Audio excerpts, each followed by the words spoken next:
All right, we should have some sound here in just a minute. And I am hopeful that you can hear me. So I'm going to hit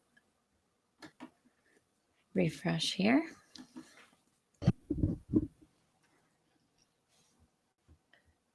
All right, let's see how we're doing. Hello, Karen.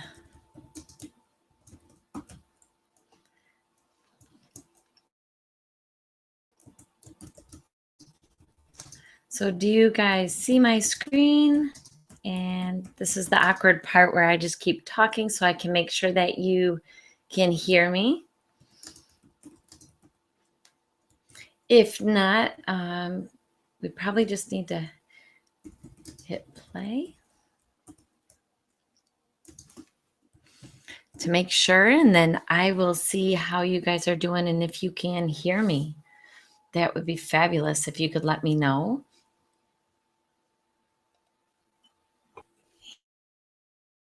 And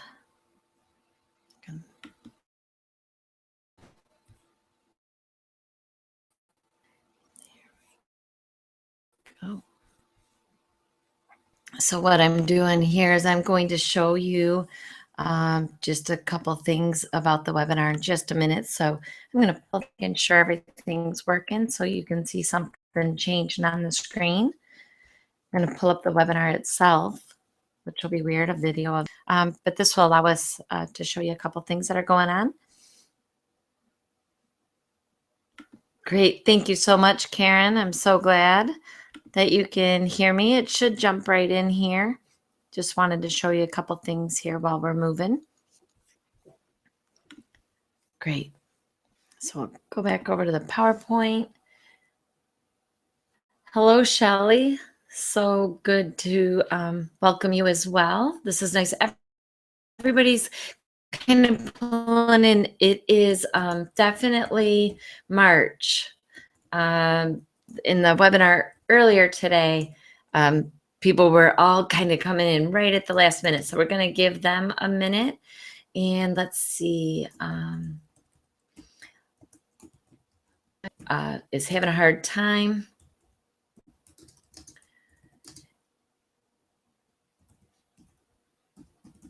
You may need to hit refresh if you don't have the video real well.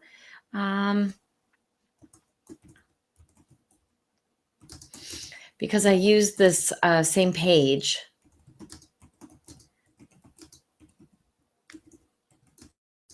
for the earlier webinar or training.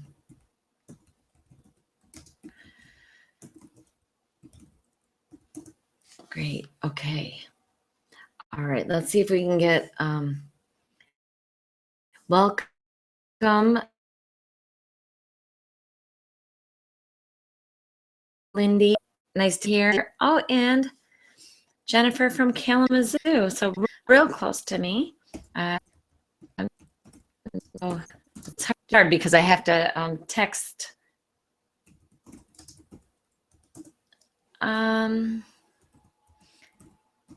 One person at the 2 o'clock accidentally, she apologized. I felt really bad for her. She accidentally had it muted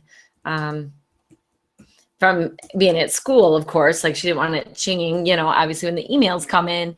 And so she had it muted there for a little bit. So I'm going to give everybody just a second here to double check that they can get in and make sure they can hear us, and get a second to do that. And just taking a look here, make sure everything's all set up for us. It looks like it is. So wonderful. All right. I'm seeing lots of people are coming in. I can check that on the analytics. So I can see people are just getting on the site in the next couple minutes here. So we're just going to stall for just a minute, and then we'll go ahead and get started. Okay, so, oh, good. So people can hear now. I'm glad, because I always get a little nervous with the sound. My computer I can't use my computer. So let's see. Marcia is still not having sound. Maybe maybe refresh or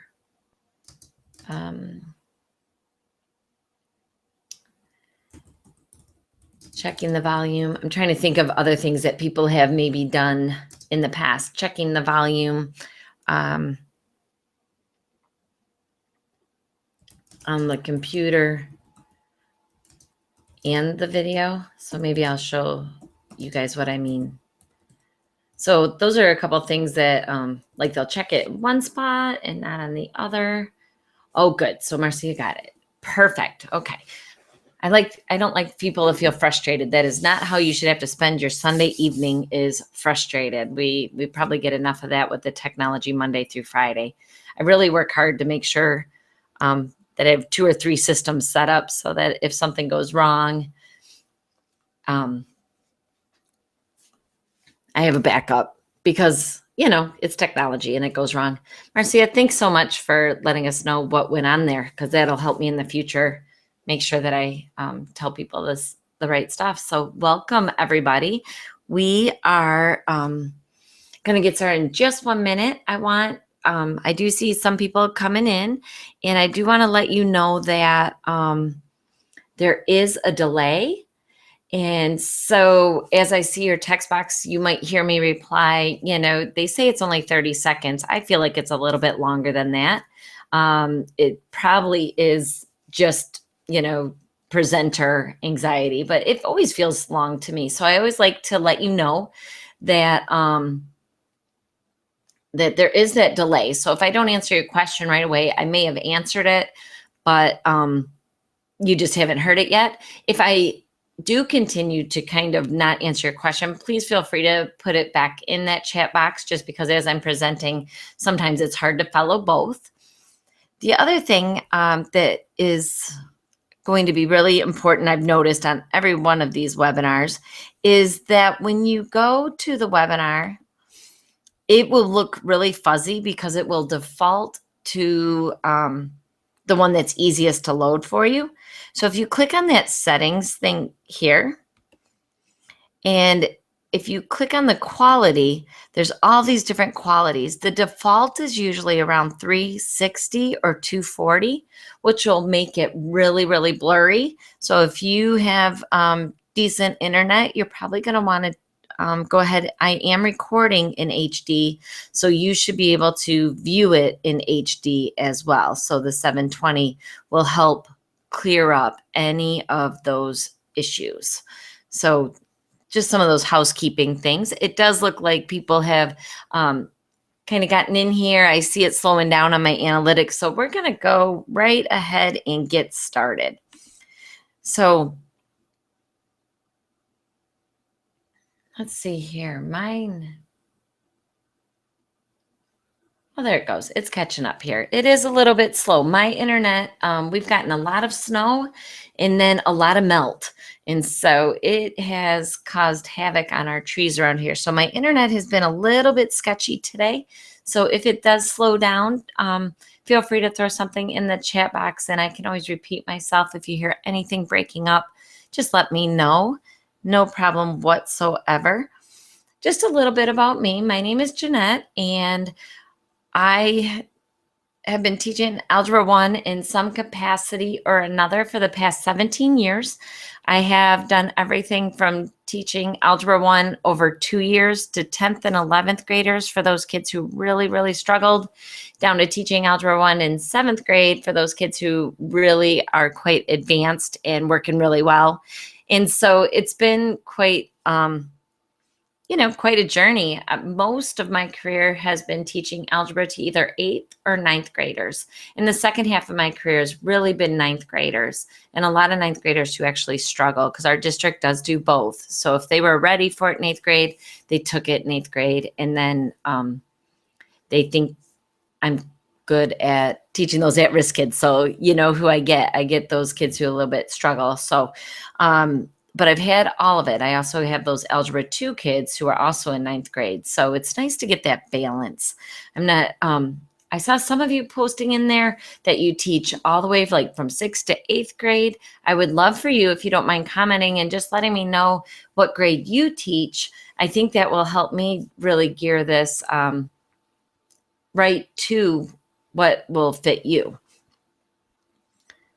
So I always make a slide here so I don't forget. We went over the resolution, the chat box. We had a great presentation today at 2, and I'm excited because you seem very vocal and willing to talk. And the more you guys talk to each other and talk to myself, the easier it is for me to make sure that this meets your needs. And I think we all get more out of it.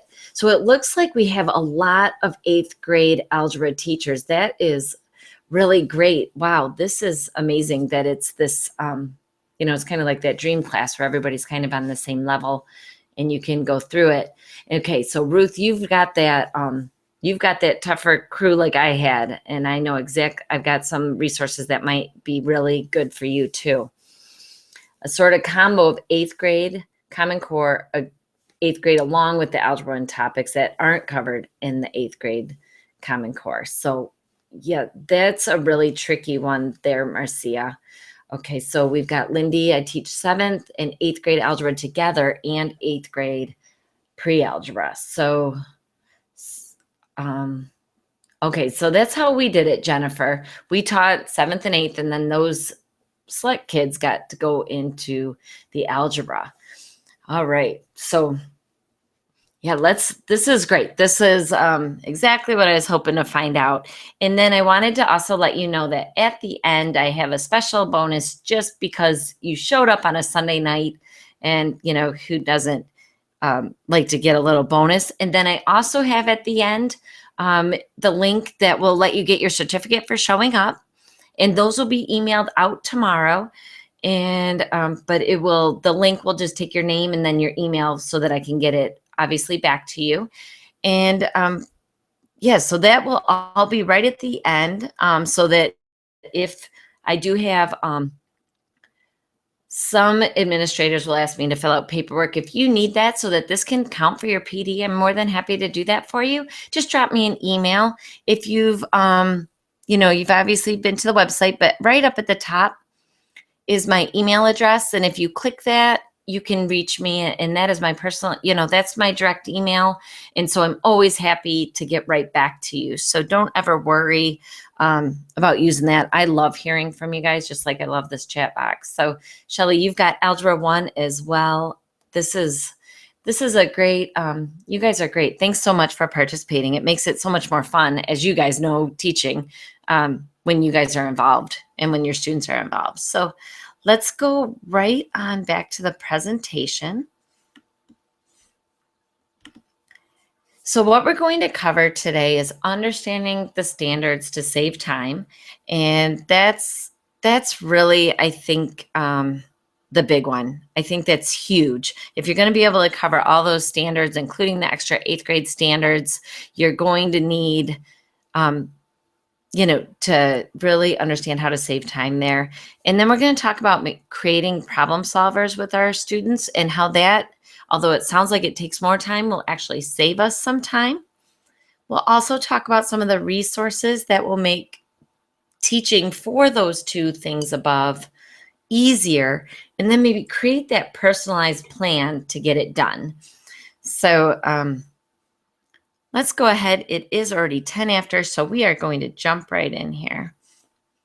So the first thing I like to talk about is the standards. And so hopefully you got the skills list. And if you did not, I am more than happy to put a link right in the chat box for you. But in the email that gave you the link to come here tonight, I also gave you some downloads for the 7th and the 8th grade skills list. And a lot of people actually sent me emails after I sent it out, because I wanted the updated one for the 8th grade teachers so that they knew that it would meet their needs as well. I got a lot of questions saying, well, how are they different? So I really wanted to address that. So one of the first standards that are on our skills list that deal with an 8th grade and a 9th grade or high school standard is calculating slope. So we've got the 8th grade standard, which is that 8F2. And then we also have our functions, interpreting functions number 6. Now, the 8th grade deals only with the linear, where our algebra ones deal with not only linear, but quadratic and some other functions, polynomial functions, as you go into algebra 2. But as we deal with slope, if we're looking in unit 2 here, how you do this would be like our skill, 11th skill they need to understand. This is our unit 2, and then week 5, so that if there's any members in here, you can look right in that week 5, click that week 5 button, and you'll have all sorts of resources to help you with this. And the big idea is calculating slope. And so this top one here is the 8th grade standard. And I noticed it copied kind of fuzzy. So while I was getting ready here, I opened this one up. Here is let's see if we can make this bigger for us to be able to see. There we go. So we've got compare properties of two functions, each represented in a different way, algebraically, graphically, numerically, in tables, or by verbal descriptions. So if you think back to the old, how do you teach slope? Well, those are all the main things that we're going to want to cover. Absolutely. And they were nice enough to give us an example. So for example, given a linear function represented by a table of values and a linear function represented by an algebraic expression, determine which function has the greater rate of change. So they want them to be able to compare them. So they would obviously have to be able to figure out that slope and be able to compare them. Now, if we look at the high school standard, we've got calculate and interpret the average rate of change of a function presented symbolically or as a table over a specified interval. Estimate the rate of change from a graph. Now, I'm one of those teachers that had it really nice when we first started implementing the Common Core. Even though Michigan has now kind of moved away a little bit, the standards still match really well with the Common Core, as do a lot of states. And so I was sent to a lot of trainings, and we talked a lot about this standard. This standard, you'll notice they do not talk about it being linear. So just keep in mind that you'll see some of these standards in my skills list come up more than once. And that's because this one, especially that FIF6, this is talking about what is the slope if you're given a certain domain and a quadratic, where is the slope positive? Where is the slope negative? Where is it increasing faster? And so there are all sorts of places where we could take a look at this and see where's the slope different. But for unit 2, we're dealing only with the linear. So that's where I have it matched up with that 8th grade standard. Now, the hard part is people start looking at these, and if you go online and you look at examples of these things, there's so many different questions dealing with slope, and there's so many good ways to teach it, and there are so many overwhelming things going on with slope that people, I've seen teachers, and I've talked to so many teachers, are like, but the question could be asked in so many ways. What do I, how do I teach this? And really, I would ask you not to give them every single example. Every single example is going to squelch their motivation and really make them feel overwhelmed. And, overwhelmed does not help our retention. And so I just dropped something. And so we want to make sure that we don't leave them with that overwhelmed, crazy feeling of teaching every single example. And this is something that I think I was guilty of a little bit. So we'll expand on this in just a minute. So if they're feeling overwhelmed, if you're feeling overwhelmed with every single possible question that they could answer dealing with slope, sometimes we don't need to give them those sometimes we don't need to give them all of those examples. what we need to do is give them really solid, in-depth problems that they can analyze and then connect it in other ways. So I'm just going to answer Andrea's question here. If she clicks on the settings, you can improve. Oh, never mind. Lindy took care of it for me, so I don't need to stop. Thank you so much. I appreciate that. That's really helpful. So we don't want the kids feeling overwhelmed, and you don't want to feel overwhelmed. If you're running through your class and you're like, gosh, I just don't have enough time to get all this in, maybe we're covering too much and not going in depth enough. And that's really hard to hear. And I'm sorry. I don't, I've been guilty of it. So it makes me sketchy to say it. But these standards do overlap. And when we take time to see where they overlap, what we can do is, if they are overlapping, what we can do is kind of combine those and give them a deeper understanding without all those examples. But then if you've talked to me before, you know there's connections that can be made. And if we can help those students make the connections, then we're not going to have to worry about the retention. The retention will take care of itself. So I'm going to, there we go. So creating problem solvers. So at this time, we're going to get into this and we're going to get a little bit more interactive. So I know you guys are good at participating. So I'm going to be asking you some questions. But creating problem solvers, when we go back to that slope, when you look at, I'm going to take you kind of into some of the things that I've been working on. And when I go in to the members area, there's a couple places where we have figured out the slope. So slope is covered. We just talked about that in week 5. So if we can create problems, activities, things they have to assess and really look at, we're able to help them understand in really good detail what's going on. So for example, in the slope in 9th grade, and I know a lot of you are 8th grade teachers, so I'm going to go, but a couple of us are teaching this to the 9th graders. We've got this shower versus bath lesson. This is one of those infamous 3-act lessons. And if you have never seen the 3-act lessons, I talk about them quite a bit on my site, and I'm more than happy to help you out and send you some links that will help you get started. But it's a way of motivating and really helping kids get interactive. So what we did is we created a handout to go with that video.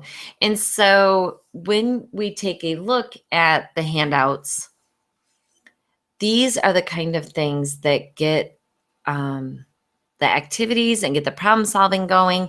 So they're going to ask questions like, what's your initial reaction? What do you think about this? Why does this happen? How can you explain that? All of these different type of questions that really help kids not just do the math, but understand the math. So each one of our lessons always has one of these activities that helps kids connect it. But the other thing is we also, so if I said, okay, so now we take a look at slope and we talk about which one is more expensive. Is it more expensive to take a bath or is it more expensive to take a shower? And they're talking about heating the water and the amount of water you use. So while that in itself probably doesn't motivate our students a whole lot, what does motivate them is that they can be good problem solvers and they could figure it out on their own, or they could assess it in a different way. And that will motivate them to do the fluency. And so what I like to do is sometimes it says write questions that use this topic. So if we go back, we can also find some of those basic slope worksheets. This is like just a basic slope worksheet that All of our materials are in Word and PDF because I know you need to be able to edit stuff. But if we just wanted a simple, I got asked to put a simple slope worksheet on here. But if I give them number 1 and I say, if you want the slope between 1, 2, and then 7, 9, can you give me a story problem that would use those numbers? So then they're getting creative and having to kind of work backwards. Instead of working out the story problem, they're coming up with the story problem and they're making connections to what they already know, which is so fabulous.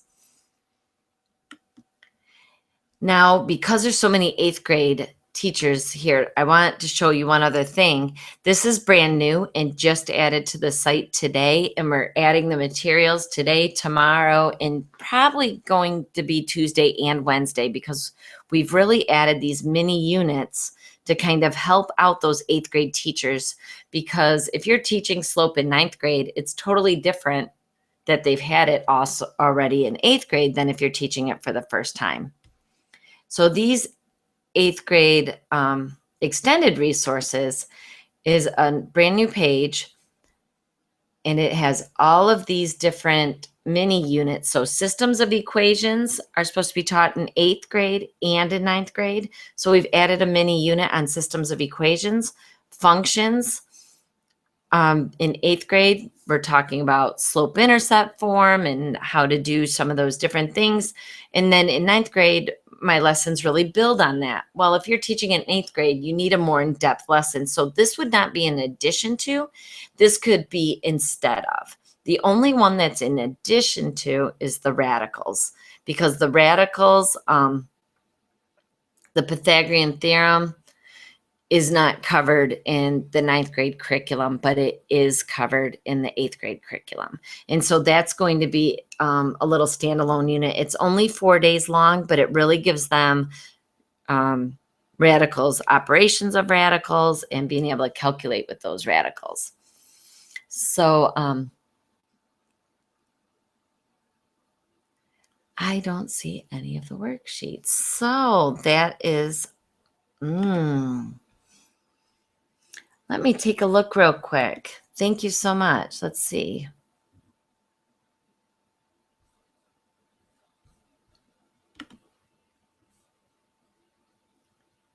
So I'm going to try this again. There we go. Okay, so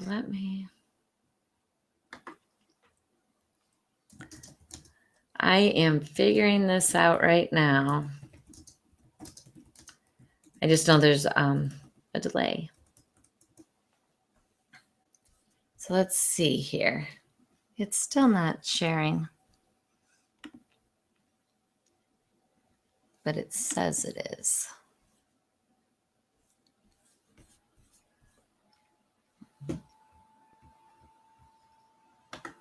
All right, I'm glad you stopped me because that is not fun to listen to somebody talk about something you cannot see. All right, so let's see. Now it's showing up on my screen. So, but I did have to, oh, good. So Lindy sees it. Okay. So if you don't see it, you may need to hit refresh because I just had it kind of go, I just had to kind of reload that a little bit. I don't know why it wasn't keeping up with me, but it's probably my slow internet right now. Okay, great. So other people are seeing it too. Oh, good. I'm so sorry. You were probably so frustrated with that. I'm so glad you stopped me. So let's see. Let's go just a little bit backwards. If we say, what I was showing you is if we go to that members area, I'm just going to backtrack for a minute, and we go to that slope. You've got all of the resources here. I'm just trying to talk kind of quick because I don't want to bore you. I know you heard it, but it's frustrating when you can't see it. So we've got that shower versus bath PDF that I was talking about.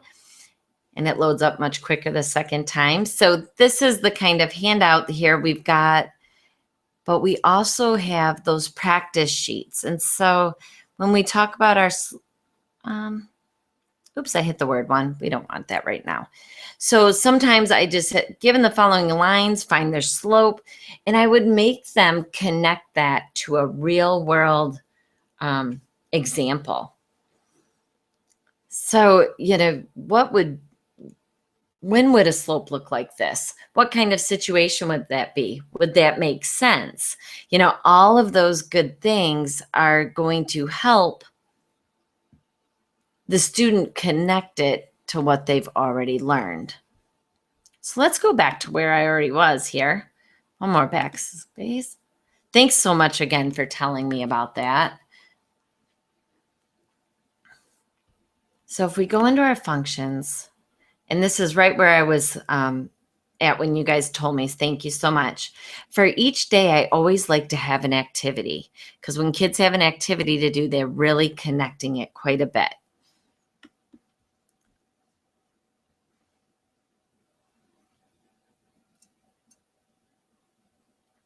Just getting a drink of water while this loads real quick. Oh, there it goes. So some of the activities are just making kids analyze what they're talking about. And so this has been really, really helpful in my classroom, where you actually give the kids time to maybe pair share or to work on their own to think about it. Like we do 1, 2, 4s sometimes, where they try it by themselves. Then they also try it with a partner, and then they get in groups of 4s. So that has been really helpful as well. But then we also need to balance that, as we all know as teachers, with the fluency. And this can be really hard to do when you're so busy. And this is where I really would love to get some feedback from you. I'm watching it pop up there. Now I'm paranoid that you're not seeing what I'm seeing, so I keep turning my head. So I apologize. I keep pausing there. But when you look at this practice, you're going to see these 8th grade practices are a bit more in depth, because the 9th grade, some of those obviously get more in depth than just the slope numbers. But these ones, we're really taking a look at all the different types of questions. Now, you don't need to give them every possible scenario. Don't get into that. But this is going to give them that fluency where they get to apply what they've already learned.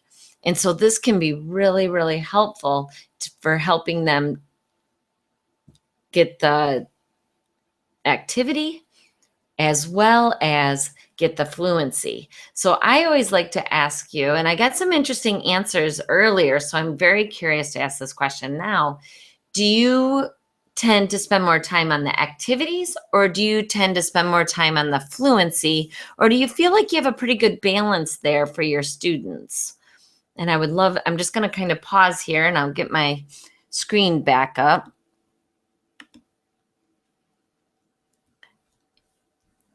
Let's see. I would love to know, where do you spend most of your time during a regular class period? Are you spending it on an activity, or are you spending it on the fluency?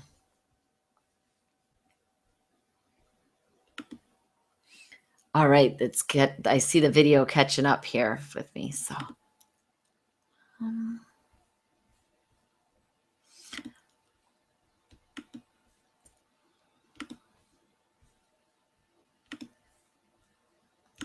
there it goes. All right, so fluency, yeah, I spend too much time on fluency. Yeah, Andrea, that is so easy to do. Carol, what a very, very honest answer. Depends on the day. Don't really love my face up there, but we're switching back over to the PowerPoint just for a minute.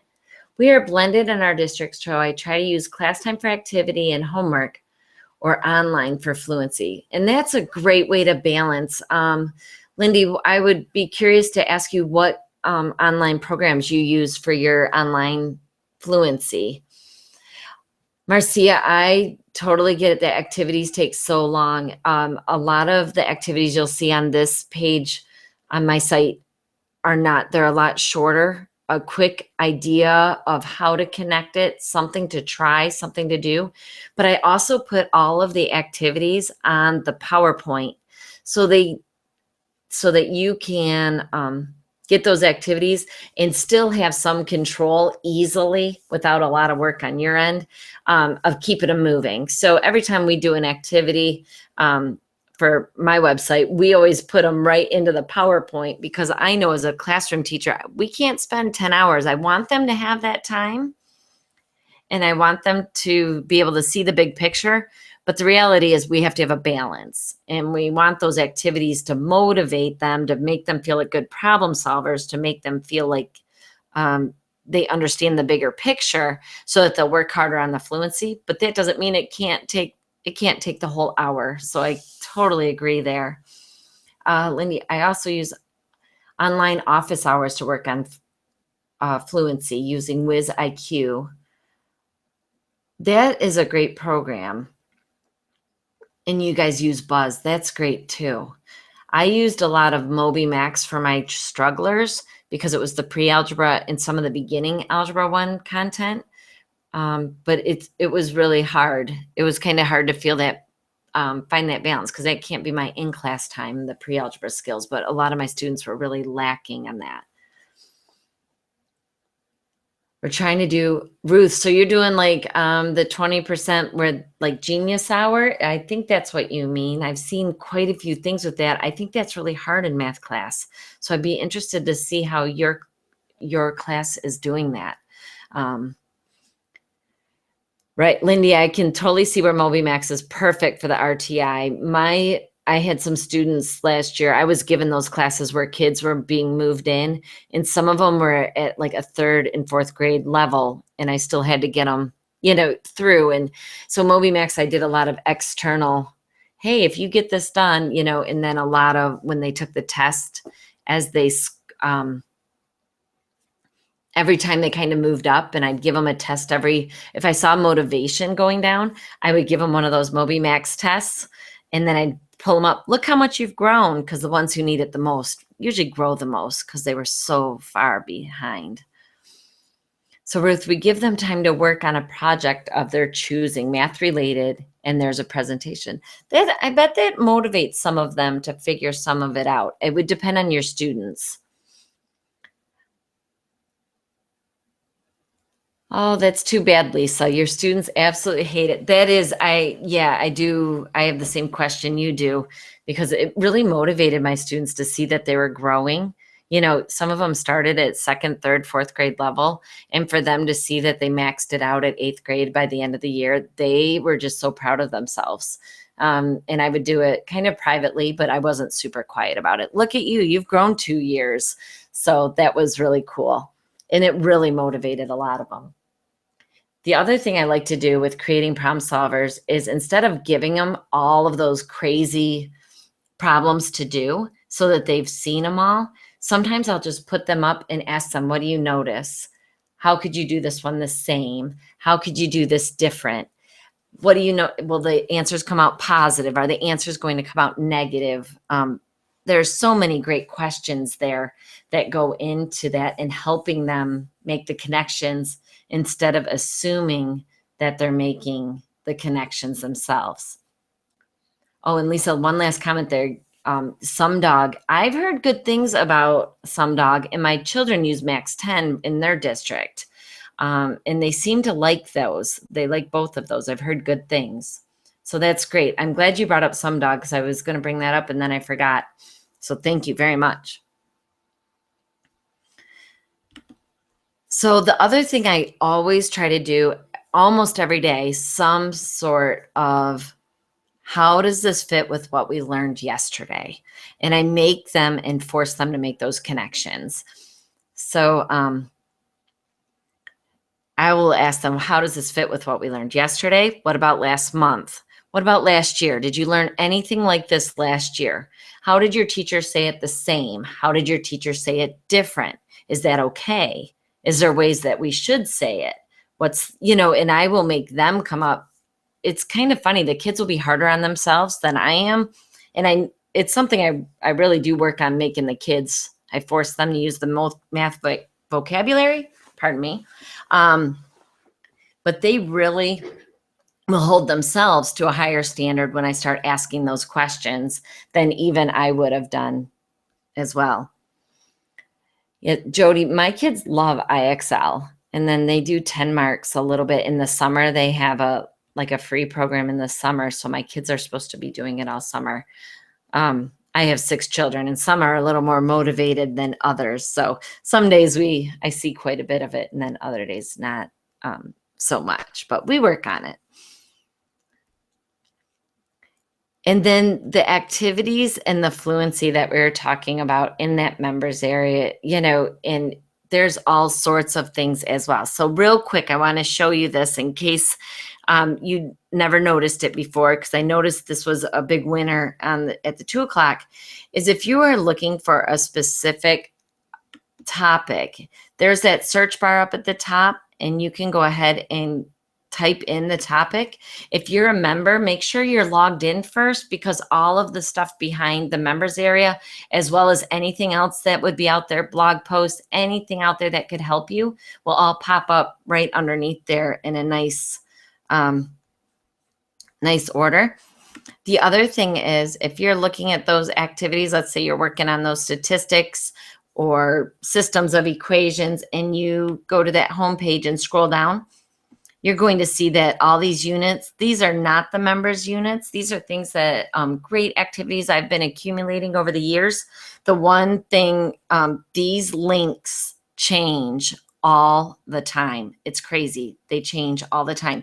And so it would be a full-time job to keep those links. So please be patient with me. Oh, thank you very much. I don't know why I've never had to switch it like this before, but we're just going to switch it real quick, and I'll just leave it on the browser because there's no reason to go back to that PowerPoint. There we go. And so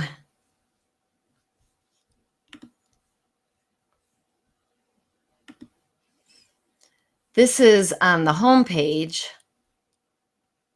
just so you can see where I was at. On the home page, here's that search bar I was talking about, where you can use that. And whether or not you're a member, because I've been blogging for about 4 years, there's all sorts of stuff there. And it really is amazing. Sometimes I even forget that I wrote it. And so that will all pop up. That search bar is run by Google, so it works really well. And then if you scroll down, these are the links I was talking about before. So if you are talking about, we'll go up like Unit 6 is systems of equations. I do have, these ones here are just kind of random things. If I found something good, it was kind of like filling in the blanks. And so you can see some of the free stuff here. These links stay good a lot, but then those are the ones I was saying, they just change so often. So very, very often. But yeah, there's lots of great stuff. These were my favorites as I was going through, and then I started creating, and really I wanted it not to disappear, because these links, every time I feel like I find something great, it goes away. And so I get a little bit frustrated with that. And then so for creating your plan, if you take a look at those skills list, and I am going to put that in, I'll put that in the chat as well. This will be a good one. So if I go search and I search on the skills list,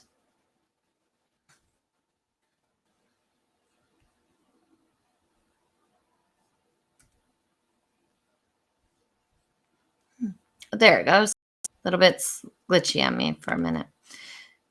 But then you can take a look at those skills. And what I would strongly suggest, if you're feeling a little overwhelmed with the end of the year, what you can do is go through and look at those big ideas and look for those lessons that will be so important for you to follow through.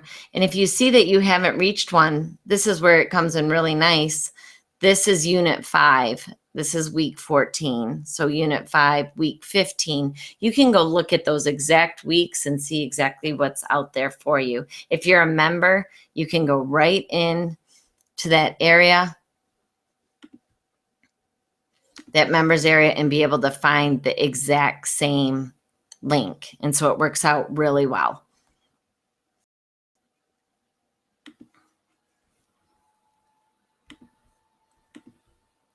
Oops. And then you're going to want to think about, what are those big picture topics? Okay, so what are the big picture topics that you have to yet get through? So we've got our statistics, and we've got our quadratics, polynomials, systems of equations. Those linear functions are a big one as well. So I told you at the end that we would have some special stuff for you. So let me go ahead and make sure you can see all of this. I'm really frustrated that Google Hangouts is making me switch back and forth. I'm going to have to take a look at that.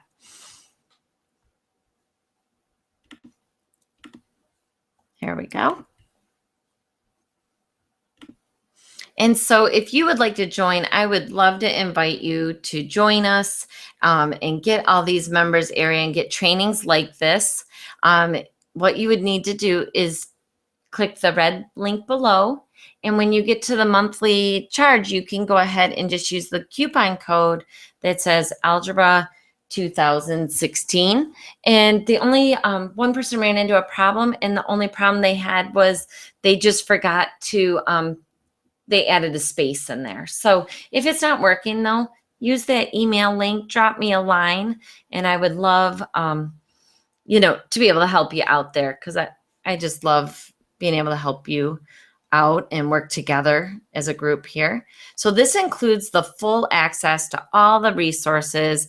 Somebody asked earlier, do we get the editable? Are we, for that $9.97, that seems really inexpensive to be able to download everything. Absolutely. You get full access to everything.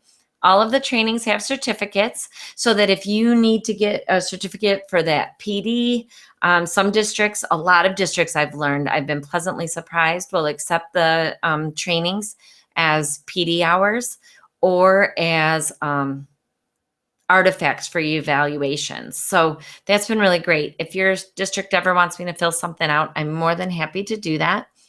And you do get all of that, no questions asked. The second question I always get is, does that mean I have to sign up for a full year?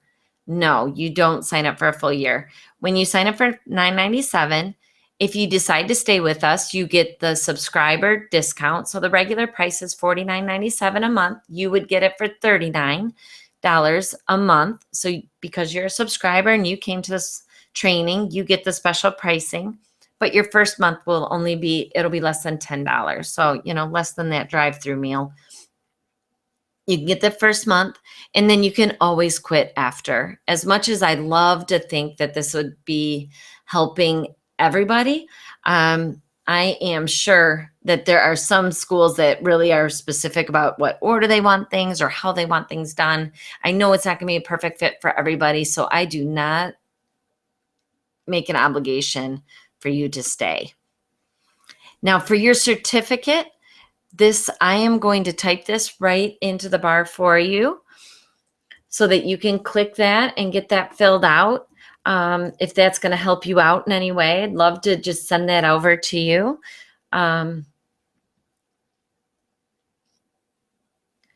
It's Lindy, great question. It is an auto renew because of the way that PayPal and Stripe, which is another system just like PayPal, works that out. It auto renews on that same day. So as long as you let me know 48 hours ahead, I can always cancel it. And there's no questions. I just go in and cancel it, and it won't charge you any longer. And you can just use the email right at the top of the page. So great question. and then certificate. And that will give you your certificate for this evening. So that would be absolutely fabulous. How's everybody doing? Are you guys doing okay? You seem kind of quiet after a little bit. I want to make sure everybody's doing okay. I had to get a drink of water there for a minute. My throat's getting a little dry. It is that time of year, though. The heat's still on here. So I see you guys are logging in, getting those certificates. I'm so glad. I want it to be a win-win here. I really hope that some of you would have found this really helpful. If you, that's a great question. I hope it's Andrea. It might be Andrea. So I apologize if I'm mispronouncing your name. If you join for the year, you get, it calculates it for 12 months. So, no, you don't just get till June. You would go all the way, you get 12 full months. And then I would, for the year, I always let you know, I don't want to make sure, I don't want to throw a large charge on a teacher's charge, especially for those people who signed up, in September. That can be a tough time of year. I just wouldn't feel right about it. So you would always be, I would always let you know if you choose to go for the annual. I would always let you know before I renew it. You would never get a renewal without being warned. But yeah, the monthly is automatic. So that goes through automatic for you. And that way you can, just keep your membership going. I hope that's what you meant, Andrea.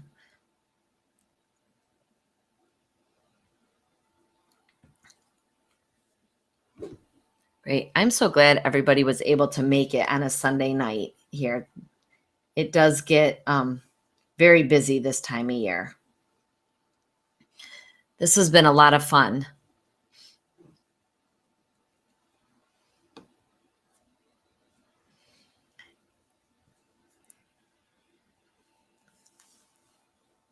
And so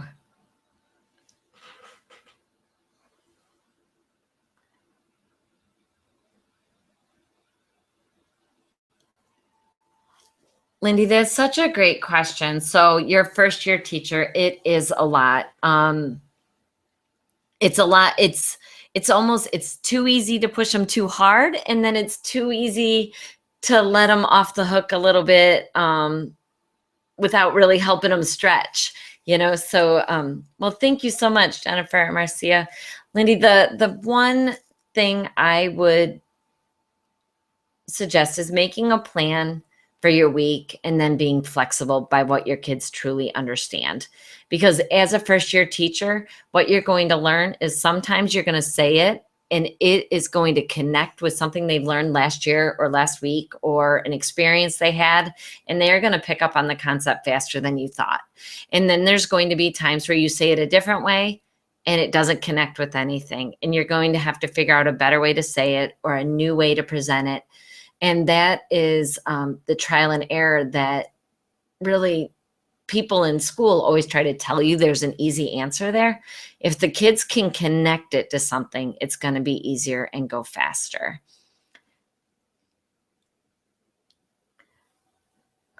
Oh, you are welcome, Karen. I know I tried to put on that it was Eastern and the Pacific time so that people would pay close attention. I had some people miss the presentation at 2 because I only put 2 Eastern, and that really would have messed it up. So I'm glad you made it, Karen. Thank you so much. Lindy, I hope that helps you out. I know it's not the cut and dry answer everybody wants, but teaching is an art. I believe teaching is an art, and it can be really fun and frustrating sometimes all at the same time. So have a great night, everybody. Thank you so much for coming. And then that coupon code will be good for the rest of the evening. So if you have any issues logging in, I've seen some people getting logged in there now. Go ahead and just type that coupon code in there that says Algebra 2016, and you would be all set to get that and try that out for a month and see if you like it. And then if you do, I'm more than happy to give you that annual pricing, at the end of that time if you wanted to switch it. So that is up to you. But thank you so much. I really enjoy spending my evening with you. You guys were a fun group too. What a fun day for me. So thank you so much. Let me know if you have any questions. Feel free to drop me an email anytime, and I hope to see you around soon. Thanks again.